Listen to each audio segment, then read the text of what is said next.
भगवान शिव ने जब भगवान राम जी को देखा कि हे खग हे मृग हे मधुकर श्रेणी तुम देखी सीता मृग नैनी, ऐसा पूछ रहे, पर भगवान शिव ने प्रणाम किया, जय सच्चिदानंद परम धाम की जय हो। तो अंबाजी को लगा कि अगर ये सच्चिदानंद है तो वृक्षों से क्यों पूछ रहे हैं, खग मृग से क्यों पूछ रहे हैं कि मेरी सियाजू को देखा है क्या? वो तो जैसे सर्वज्ञ भगवान शिव है, ऐसे सच्चिदानंद राम जी हैं, पूछ क्यों रहे हैं? वो अगर सर्वज्ञ नहीं है तो भगवान शिव ने प्रणाम क्यों किया? अस संशय मन भयौ अपारा, बार बार उस सोच पर वो संशय, उसका परिणाम ये हुआ कि भगवान शिव ने समझाया, एक तो प्राणपति हैं और जगत गुरु हैं, फिर भी संशय निवृत्त नहीं हुआ तो कहा जाओ परीक्षा ले लो जाके, तुम्हारा संशय रखना ठीक नहीं, परीक्षा ले लो।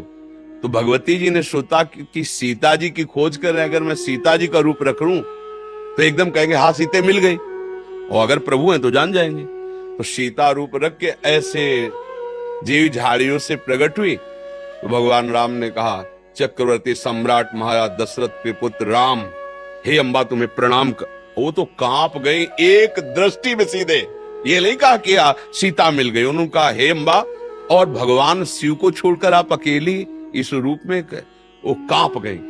अब जब लौट के गई तो भगवान शिव ने कहा परीक्षा लिया, तो डर गई। अब संशय से झूठ प्रकट हो गया, उन्होंने झूठ कह दिया, कछु न परीक्षा लीन गोसाई, मैंने कोई परीक्षा नहीं ली। भगवान ने कहा ऐसा कैसे हो सकता है, मैंने समझाया तुम्हें समझ में नहीं आई, और परीक्षा के लिए तुम गए और कोई परीक्षा ली नहीं।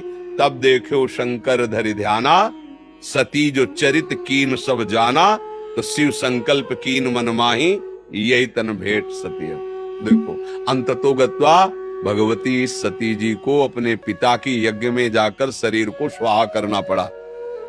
तो हमें लगता है कि हमें अपने गुरु मार्ग पर, अपने परमार्थ पर ज्यादा संशय टिकाना नहीं चाहिए। संशय हो सकता है, हमको उसको तुरंत निराकरण करना चाहिए। अगर संशय बना रहा तो उसका मतलब है फिर आगे चलकर हमें गिरना पड़ेगा। संशयात्मा विनश्यति, फिर वो हमारा कुछ न कुछ गड़बड़ करेगा।